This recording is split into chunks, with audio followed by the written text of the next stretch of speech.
Pleasure and honor to be here with you today. Before I begin, I'd like to say a word of prayer. Dear Father, Lord, thank you so much for this opportunity, Father. Thank you for the wonderful, bright, beautiful day that we had today, Father. Even though we can't see the sun, we know that your presence is here with us today, and we want to thank you so much for that. Lord, please be with the words that I'm going to speak today, Lord. Let it be not of me, but of you. Bless those who are here today. Bless those that are on their way, Father. I pray all these things in your name. Amen. Now, I don't know about everybody else, but I must admit I love to plan. I'm a person who has to have the schedule, has to prepare. I like to be on top of things. But honestly, sometimes God has plans that override our plans because his plans are so much more bigger, more powerful, more wonderful than my plans were ever. Now, for example, I go to University of Maryland, and at University of Maryland, I'm part of the Scholars Program. Now, in the Scholars Program, I am a peer mentor, which means that the upcoming freshman class, I talk to them, I tell them about what classes they should take, where they should go, where they should eat lunch, which teachers are good, which ones aren't so great. And so this is what I did my sophomore year. And around the time of finals, our peer mentor captain sat us down and said, we need to have a chat with our peer mentees. So I said, okay. So I was praying about it. How can I be Christ-like with these students? And so I got an idea. I decided that I would buy donuts, a whole box of donuts. And I was going to invite them. And so I sent an email out. I said, meet me in the lobby, 6:30 to 7:30. I'll be there. We can hang out. We can chat. It'll be great. And so I remember that morning very distinctly. I was on my knees and I was praying, really praying and having a conversation. I was like, God, you're going to bless. I'll be very Christ-like. They'll come, eat the donuts, we'll have a great time, right? This is my plan. So the day came, and I remember I got there 6:20. I have 10 mentees, and I brought 20 donuts. So every kid gets 2 donuts. And at 6:30, I distinctly remember nobody showed up. Okay, I was like, they're just late. It's okay, they have finals, I'll wait. And so I waited 20 more minutes. And one student showed up, right? And so I talked to him. I was like, how's your semester been going? What did you do? What did you learn? What did you like? What didn't you like? How did it go? And so then my friends came. I gave them donuts and things like that. Let me tell you, I waited till 8 o'clock, and that only one kid showed up.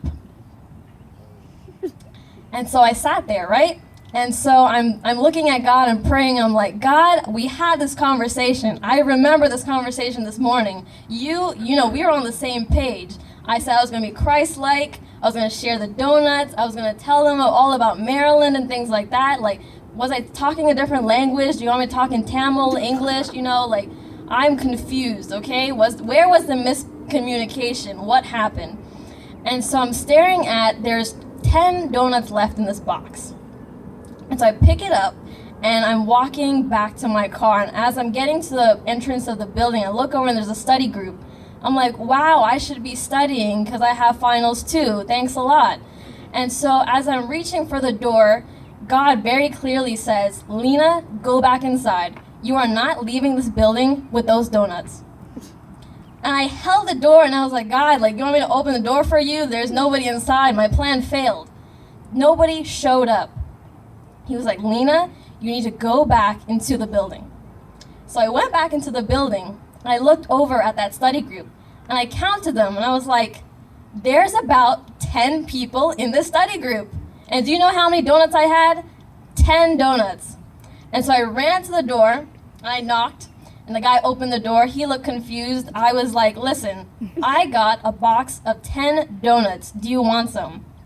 And literally, you would have thought these people have never seen food in their lives. I didn't even make it into the doorway. He literally ran to the door, picked it up out of my hands. They were so excited. I had so many different flavors. They're like, man, I wish you were my peer mentor. I brought napkins, and they really enjoyed themselves. And honestly, I don't know what those kids were going through, and I don't know, but God had a plan And his plan most definitely, clearly overridden my plan. And honestly, sometimes we're like that. Sometimes we want to put God inside a box of donuts. And do you know how small a box of donuts are? They're very small, okay? And we want to put God inside that box. But let me tell you, that box is not big enough for God.